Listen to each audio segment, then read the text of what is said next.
Don't post any pictures of us. I want my ex to think I'm single, she said before a night out. I didn't argue, just packed my things and left. She came home at 2 a.m. to an empty closet. My note: now you don't have to pretend. Hey viewers, before we move on to the video, please make sure to subscribe to the channel and hit the like button if you want to see more stories like this. Thanks. The smell of her perfume hit me first.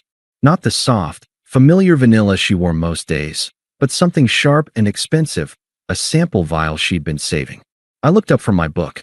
Qley was framed in the bedroom doorway, backlit by the bathroom light, in a dress I'd never seen. It was black, short, and held on by what looked like hope and two thin straps. The girl's night out dress, she'd called it when the package arrived. But the preparation tonight had the focused intensity of a military campaign. For the past 2 hours, it had been the hiss of the straightener, the clatter of makeup jars, the soft thump-thump of a brush against her cheek. Do you have any cash? She asked, not looking at me, twisting to examine her reflection in the hallway mirror. I don't want to bring my whole purse. Wallet's on the counter, I said, my voice neutral. I'd learned that tone. Any hint of curiosity could be read as control. Any offer to help could be seen as doubt. She floated past, a whirl of perfume and rustling fabric, scooping up a few bills. Thanks. I'll probably be late. Sarah wants to make a proper night of it. Sarah. The name was like a cue. Sarah was the fun one, the single one, the one who'd recently started hanging out with Mark's crowd. Mark, Qley's ex from college. The one who'd never really committed, the almost guy who'd drifted in and out of her life like a catchy but toxic song. His name had started appearing in her anecdotes again over the last month, always with an eye roll, a sigh. Can you believe he? I could believe it. Mark was a fact of nature, like a recurring storm. She was almost at the door, checking her phone, a small, anticipatory smile on her glossed lips. Then she paused. She turned. The smile shifted into something more performative, a look of casual concern. Hey, she said, walking back towards me. She perched on the arm of my chair, the scent of her perfume now overwhelming. She put a hand on my shoulder. It felt like a prop. So tonight, she began, her voice dipping into a confiding tone. If your friends see any stories or whatever from the club, don't post any pictures of us. Okay. The sentence hung in the air. It was so specific, so bizarrely forward, that my brain took a second to parse it. Pictures of us. I echoed. We're not together. I'm here reading. You know what I mean, she said, a flicker of irritation in her eyes. Like, if you took a picture earlier, or if someone tags you in something old. Just don't. What? The word came out flat. She sighed, the long-suffering sigh I'd come to know well. It was the preamble to her explaining the complicated, emotional logic of the world to my simple, linear mind. Mark is going to be there. Sarah said he's been asking about me. I want him to think I'm single. It's simpler. The room felt very still. The hum of the refrigerator seemed to grow louder. It's simpler. A memory flashed, unwanted and brutal. 8 months ago, in this same living room, her head in my lap as she cried.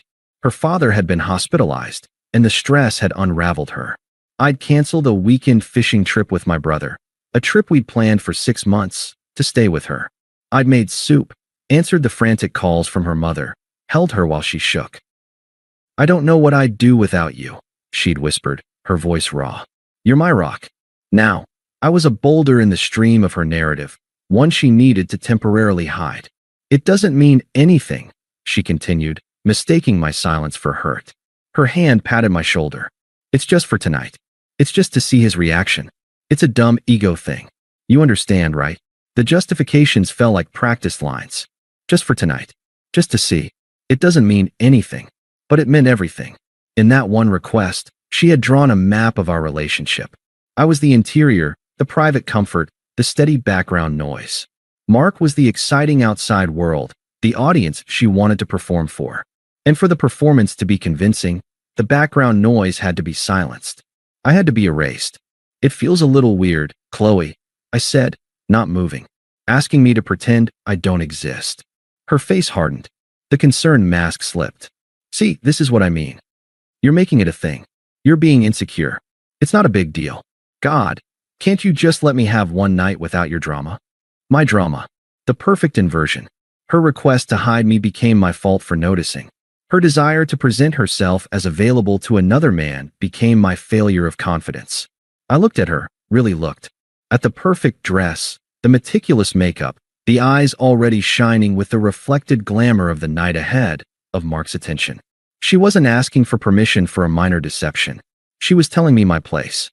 I was the man you came home to, not the man you were proud to be with. I was the security, not the passion. I was to be kept in a drawer for safekeeping while she played with a newer, shinier toy. And in that clear, cold moment of understanding, a strange peace settled over me. The confusion, the slow-burning anxiety of the past few weeks, it all evaporated. The path forward wasn't a tangled knot of conversations and couples therapy and trying to prove my worth. It was simple. It was a single, straight line. She saw the change in my expression. She mistook the dying of the light in my eyes for surrender. She leaned in and gave me a quick, dry peck on the lips. It'll be fine. I'll be home by 2. Love you. She stood up, smoothed her dress, and grabbed her tiny clutch. She didn't wait for a response. The door clicked shut behind her with finality. The apartment was silent, heavy with the ghost of her perfume and the weight of her words. I sat there for a full 5 minutes, listening to the empty hum of the building. Then I closed my book, set it neatly on the side table, and stood up. Okay, I said quietly to the empty room. It was the last word I would ever speak in that apartment as her boyfriend. The first thing I did was take out the trash. It was Tuesday. Trash day was Wednesday, and the bin was full. It felt like the most mundane, logical place to start. I tied the bag, carried it out to the dumpster in the complex's parking lot, and slid the empty bin back to its spot by the door. The night air was cool, a clean contrast to the perfumed stagnation inside. I took a deep breath. No turning back now. Back inside, I didn't rage clean or storm through rooms. I moved with a quiet, surgical focus. I went to the hall closet and pulled out my 2 large suitcases and a set of moving boxes I'd never bothered to throw away after moving in with her 18 months ago. Foresight, I thought vaguely. The bedroom was the heart of it. Our bedroom. I started with the closet, a shared space that had become a slow annexation of her domain. My side was neat, sparse, a row of button-downs, some polos, jeans, a couple of suits and garment bags. Her side was an explosion of color and texture. I took only the garment bags and the few personal shirts I cared about. I left the hangers. The dresser was next. Socks, underwear, t-shirts. I didn't rifle. I opened my drawers and slid the contents directly into a suitcase. From the top, I took the small, wooden box my grandfather had given me. Inside was his old watch, a few foreign coins, and a single photograph of my parents on their wedding day. I left behind a framed picture of Qley and me at the beach. The glass was dusty. The bathroom was easier. My razor, my toothbrush, the unscented deodorant she always mocked. A half-empty bottle of cologne. I left the matching towels we'd gotten as a housewarming gift. I left the bath mat. I left the expensive shampoo she bought me that I never liked. In the living room, I was a curator of my own life. I took the books that were mine, carefully sliding them from the shelves and placing them in a box. I left the bestsellers she'd bought and never read. From the entertainment center, I took only my PlayStation and the controllers, coiling the wires with practiced efficiency. I left the TV we'd gone halves on. It was just a screen. The movies, the streaming accounts, all ghosts of a shared life I no longer inhabited. The kitchen was the hardest, not emotionally, but logistically. It was a landscape of entangled assets. I opened cabinets. The good chef's knife was mine, a birthday gift from my brother. I slid it into its protective sleeve and into a box. The cast iron skillet my mom gave me, mine. I wrapped it in a dish towel and packed it. I left the nonstick set we'd bought together. I left the plates, the glasses, the toaster. From the fridge, I took my half-used jar of pickles, the good mustard, and the 6-pack of craft beer I'd bought. I left the bottle of white wine she liked, the yogurt that was hers, the leftover Thai food from 2 nights ago. It was while standing in the kitchen that I saw it. The coffee mug. It was a stupid, chipped thing, blue with a faded logo of a lake on it. It was from the first trip we'd ever taken together, a weekend cabin rental. It was my favorite mug. She hated it. It's ugly, she'd say. It doesn't match anything. For a year and a half, I defended its right to exist in our cupboard. I picked it up. The ceramic was cool. I remembered the mist on the lake that morning, the quiet, the feeling that I was building a life with someone. I turned it over in my hand. Then I walked to the trash can under the sink, the new, empty liner I just placed there, and dropped it in. It landed with a soft, final thud. I didn't need totems from a country I was deporting myself from. The physical act was complete in under 2 hours. The suitcases were by the door, the boxes stacked neatly beside them. The apartment was not ransacked. It was simply edited. My presence had been neatly, cleanly excised. The spaces I left behind looked not ransacked, but expectant, like sockets waiting for plugs that would never come. Then, the note. I found a plain piece of printer paper and a pen. I didn't sit. I leaned against the now barren kitchen counter. The words came immediately. There was no need to craft them. They were the simple, mathematical sum of her equation. Now you don't have to pretend. I didn't sign it. My name would be a relic here. I placed it squarely in the center of the kitchen island, where she'd see it the moment she walked in. I weighed it down with the TV remote, a final, fitting symbol of the passive entertainment our relationship had become. The loading of the car was a rhythmic, physical relief. Back and forth from the second-floor apartment to my SUV in the parking lot. The suitcases, the boxes, the guitar from the corner of the living room. The neighbor, Mrs. Gable, peeked out her door as I made my third trip. "Going on a trip, dear?" she asked, her voice kind. "Something like that, Mrs. Gable," I said, offering a small, genuine smile. "Have a good night." The last box fit snugly in the trunk. I closed it. I stood for a moment, looking up at the apartment window. The light was on in the living room, a warm, inviting glow that now felt like a diorama of a past life. I felt nothing. No sadness, no anger, no triumphant vengeance. Just a vast, empty calm. I got in the car, started the engine, and pulled out of the parking spot. I didn't look in the rearview mirror. At the first red light, I opened the settings on my phone. I turned off location sharing for Qley. Then I turned the phone to silent and tossed it into the passenger seat footwell. I drove to the hotel I'd booked on the way over, a clean, anonymous chain near the highway. The night clerk didn't look up from his computer as I checked in. The room was beige and quiet. I hauled my essentials inside, left the rest in the car. I took a long, hot shower, washing the last of the perfumed air and the dust of departure from my skin. I ordered a late-night cheeseburger from room service and ate it at the small desk, watching the silent, headlight-streaked highway below. Then I slept. A deep, dreamless, and profoundly peaceful sleep. The kind you only get when a terrible, gnawing uncertainty has been replaced by a clear, decisive action. I didn't wonder what she was doing. I didn't imagine her face when she saw the note. I was already gone. The clock on the nightstand read 2:17 a.m. when my eyes opened once, briefly. Some distant part of my brain, the part still wired to old patterns, noted the time. She's just getting home. A faint, almost imperceptible curl touched the edge of my mouth. Then I rolled over, buried my face in the stiff hotel pillow, and sank back into the silent, welcoming dark. The first vibration was a soft, persistent buzz against the hotel room's wooden nightstand. 2:41 a.m. A pale blue light pulsed from the screen of my silenced phone, casting ghostly shadows. "Qley." It danced, then went dark. 10 seconds later, it began again. And again. I watched it from the bed, propped on one elbow. I didn't reach for it. Each buzz was a pebble dropped into the deep, still well of my calm, creating only the faintest, most distant ripple before disappearing. I counted. 7 calls in 12 minutes. Then, a pause. The texts began. The notifications stacked silently. 2:53 a.m. "Baby, what is this? This isn't funny." 2:55 a.m. "Where are you? Call me." 2:58 a.m. "Okay, you're overreacting. It was one night." 3:07 a.m. "Are you seriously doing this? Over a misunderstanding? I'm freaking out." 3:15 a.m. "Please. The closet is empty. Your things are gone. What did you do?" 3:22 a.m. "This is cruel. Just talk to me." The language was fascinating. Overreacting. Misunderstanding. Cruel. The blame was already being drafted, the narrative of her victimhood taking shape. There was no "I'm sorry," no "what I said was terrible." Just a demand that I correct my disproportionate response to her simple request. I got up, made a cup of terrible in-room coffee, and watched the dawn break over the highway. The phone eventually went still. The silence felt like a physical space I could inhabit.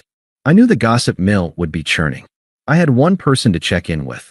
Ben, my oldest friend, who had never quite hidden his dislike for Qley's drama. I sent a single text. Me, 8:17 a.m. left Qley last night. I'm fine. Laying low. You'll probably hear some versions. His reply was instant. Ben, holy shit. The group chat is already on fire. Sarah's been texting everyone. You need the rundown? Me, only if it's funny. Ben, it's a fucking tragedy. For her. And then he called. I put him on speaker, listening while I unpacked a box of books. Okay, Ben said, his voice a mix of concern and gleeful scandal.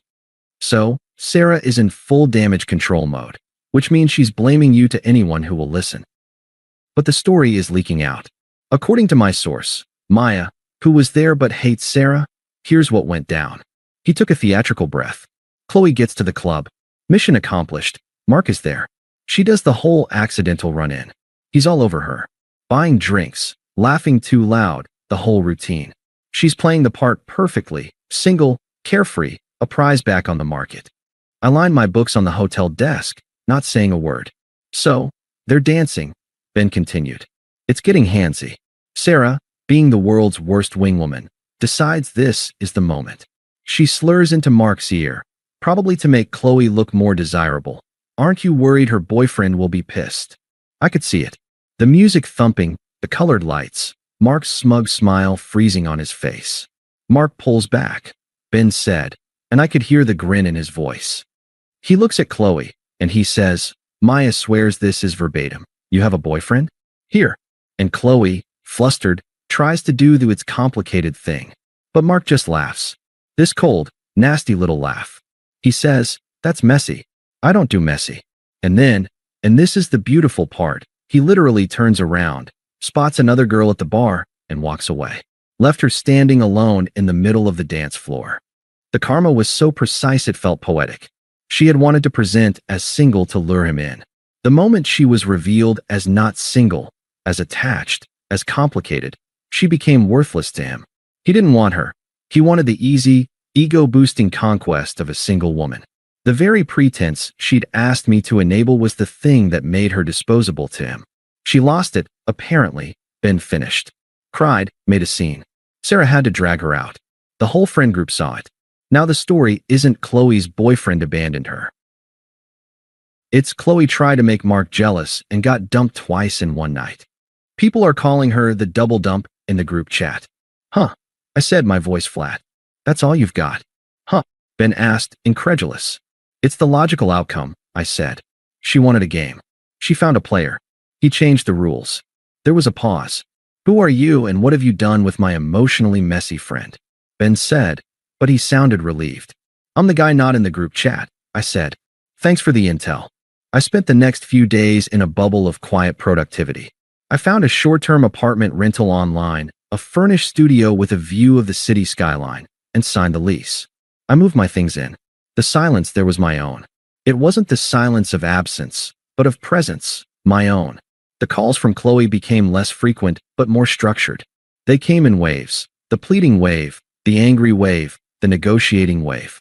I never blocked the number. Watching them come in and choosing not to answer was its own form of closure. They were reminders of a fire I'd walked out of, hearing the screams of someone who'd chosen to stay inside. The texts evolved. Day 2, 11:04 a.m. I can't eat. I can't sleep. This is killing me. Please. Day 3, 9:15 p.m. Fine. You want space? Have it. You'll realize what you threw away. Day 4, 4:30 p.m. We need to talk about the apartment. The lease. Our stuff. You can't just run from your responsibilities. That last one was a tactical shift. An attempt to lure me with logistics. I had already contacted the landlord, a decent man who'd seen it all. I'd explained I'd vacated and would be forfeiting my portion of the security deposit. I provided my new address for any formal correspondence. Our stuff was already legally irrelevant. I'd taken only what was mine. Then, the proxies began. Her sister, Mia, called on the afternoon of the 5th day. I answered, knowing it wasn't Qley. Hey, Mia's voice was sharp, devoid of preamble. It's Mia. Look, What you did was really extreme. I said nothing. She made a tiny mistake, Mia barreled on, emboldened by my silence. A stupid, insecure girl mistake. And you just abandoned her? Packed up and left like a thief in the night.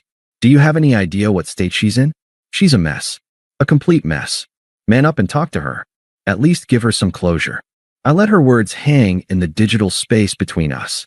I could hear Qley's influence in every syllable. The minimization, tiny mistake. The infantilization, girl mistake. The blame shifting, man up. Mia, I said, my voice calm, almost conversational. There's nothing to discuss. She got exactly what she wanted. What is that supposed to? She sputtered. She wanted to be single. I interrupted, not unkindly, but with a finality that felt like a door closing. Now she is. The conversation is over. I ended the call. I didn't feel anger at Mia. She was a soldier in an army I demobilized from. Her words were bullets meant for a target that was no longer on the battlefield. That evening, the final text of this phase arrived.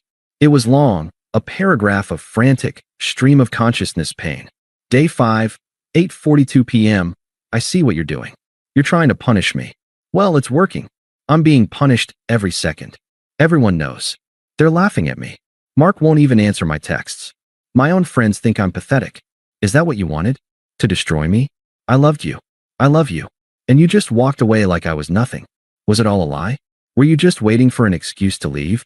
I read it once. The hypocrisy was breathtaking. You walked away like I was nothing. The projection was perfect. She had reduced me to nothing, a non-postable secret, a background character, and was now shattered that I had accepted the role and left the stage. I didn't respond. There was no answer to give that she would hear. Any response would be fuel. My silence was the only language left that we both understood. It was the sound of her facing the empty, echoing consequences of her own choices, completely and utterly alone. I put the phone down and walked to the window of my new apartment. The city lights were coming on, 1,000 points of independent brightness. I didn't see her reflection in the glass. I only saw the calm, wide-open space of the future, stretching out, quiet and mine. The text trickled to a stop. The calls ceased. For 3 weeks, there was only the quiet hum of my new life. I started going to a different gym in the mornings. I reconnected with a few old friends, the ones who had gently faded during the Qley era. I cooked meals for one and didn't have to consider if they were impressive or Instagram-worthy. The peace was not an absence of sound, but a presence of self. It was solid. I knew the encounter was inevitable. Our city wasn't that big, and I had kept my routines, just in different zip codes. I figured she'd try the old coffee shop, the one near her apartment, where we used to go every Saturday. I'd stopped going there. My new place had a perfectly good cafe 2 blocks away, with bitter espresso and baristas who didn't know my name. It was my spot now, but I'd underestimated her desperation, or perhaps her research skills. She found the new spot. It was a Tuesday morning, overcast. I was at a small table by the window, laptop open, working through a proposal for a freelance project that excited me in a way my old job never had. I was deep in flow, the world narrowed to the screen and the taste of coffee. The scent hit me first. That same sharp, expensive perfume from that night. It cut through the earthy aroma of roasted beans like a knife. I didn't look up. I kept typing, finishing a sentence. Ryan. Her voice was a strained whisper, scratchy from crying or lack of sleep. I finished my sentence, saved the document, and slowly closed the laptop lid. Then I looked up. Qley looked diminished. The meticulous, polished aura was gone. Her hair was pulled into a messy bun, strands escaping. She wore leggings and an oversized sweatshirt that might have been mine once. Her eyes were hollow, with dark smudges beneath them. She was holding a disposable coffee cup like it was a lifeline. "Can I sit?" she asked, her voice trembling. I gestured to the empty chair opposite me. A public courtesy. She slid into it, her movements fragile. "Please," she began, the word bursting out of her. "We need to talk. I made a stupid mistake. The stupidest mistake of my life." Mark meant nothing. He was a ghost, an idea. I was an idiot. I was insecure. I listened, my hands resting on the closed laptop. I said nothing. My silence seemed to pull the words from her faster. "I've been losing my mind," she said, her eyes welling up. "The apartment is so empty. It echoes. Everyone is talking about me. Our friends, they don't look at me the same. Sarah won't even return my calls. I need you. I love you. I never stopped loving you. It was a moment of insanity, and you just left. She was crying openly now, quiet tears tracing paths through makeup she hadn't bothered to apply well. She reached a hand across the table, stopping short of touching mine. We had a life. We had plans. You can't throw it all away because of one awful thing I said. People fight. They hurt each other, and they fix it. I finally moved, leaning back in my chair, breaking the intensity of her gaze. I looked out the window at the gray street, then back at her. My calm felt like a pane of glass between us. Are you just going to sit there? She whispered, a hint of the old frustration bleeding through the tears. After everything we had, you're really this cruel? I said I was sorry. What more do you want me to do? Grovel? I'm groveling. Her voice had risen slightly. A woman at the next table glanced over, then quickly looked away. This was the shift. The plea was curdling into demand. The victim needed her fix of resolution, and my refusal to supply it was becoming a new offense. I spoke then, my voice low, even, and clear. It carried no heat. It was simply information. Qley, I said, that night, you gave me a direct instruction. You asked me to be invisible so you could present yourself as single to another man. To make yourself available to him. I heard you. I understood you. So I honored your request. She opened her mouth to interrupt, but I continued, the steady tone leaving no room. I honored it permanently. The person you're looking for, the boyfriend who lived in that apartment, who waited up for you, who was supposed to hide in the shadows of your social media for your convenience. He doesn't exist anymore. You dissolved him. All I did was walk away from the empty space where he used to be. That's not. She stammered, her face pale. I didn't want you to leave. You just wanted a specific outcome. I finished for her. You wanted your stable relationship and the thrill of the chase. You wanted my loyalty and his attention. You wanted to have both, and for me to be complicit in the fiction. You asked for the impossible, so you got the inevitable. She stared at me, her tears drying into shocked, salty tracks. The script was broken. I wasn't yelling. I wasn't crying. I wasn't accusing. I was explaining, like a teacher reviewing a failed experiment. It doesn't matter what you meant, Qley. It only ever matters what you do. And because of what you did, I have absolutely nothing to say to you. Nothing. The word was a choked gasp. For years. And you have nothing to say? Correct, I said, nodding slightly. The conversation is over. It was over the moment you left that apartment. Please don't contact me again. I've moved on. Moved on. A bitter, broken laugh escaped her. To what? To this. She gestured vaguely at the cafe, at my laptop, at my plain sweater. You're alone in some new neighborhood, doing freelance work. This is moving on. This is just running away and calling it progress. I didn't rise to it. I actually smiled, a small, faint thing that held no warmth for her. It was a smile for my own private realization. My piece isn't a performance for you to rate, Qley. You don't get to define my progress anymore. You're a spectator now. And frankly, you're not even that. I picked up my laptop and stood. I have a meeting. This is my cafe. Don't come here again. The finality of it, the utter banality of the reason I have a meeting, struck her dumb.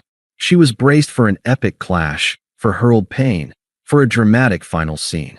She was met with a polite dismissal, as if she were a salesperson who'd called at a bad time. As I turned to go, she found one last surge of venom, the true colors breaking through the devastated facade. You're a coward, she hissed, her voice low and tight.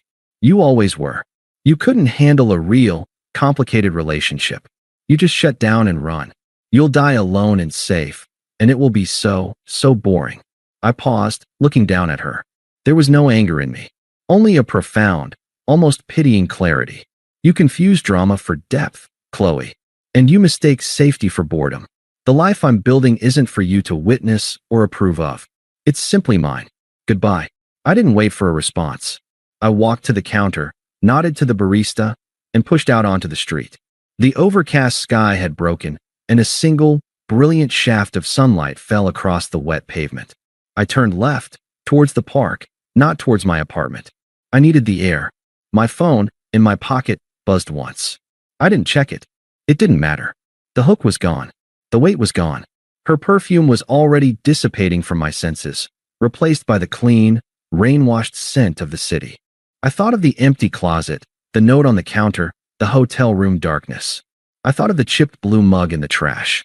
I thought of the quiet in my new apartment, the silence that belonged only to me. A line from a book I'd been reading floated into my mind. The opposite of love is not hate, it's indifference. I finally understood. I didn't hate Qley. I didn't wish her ill.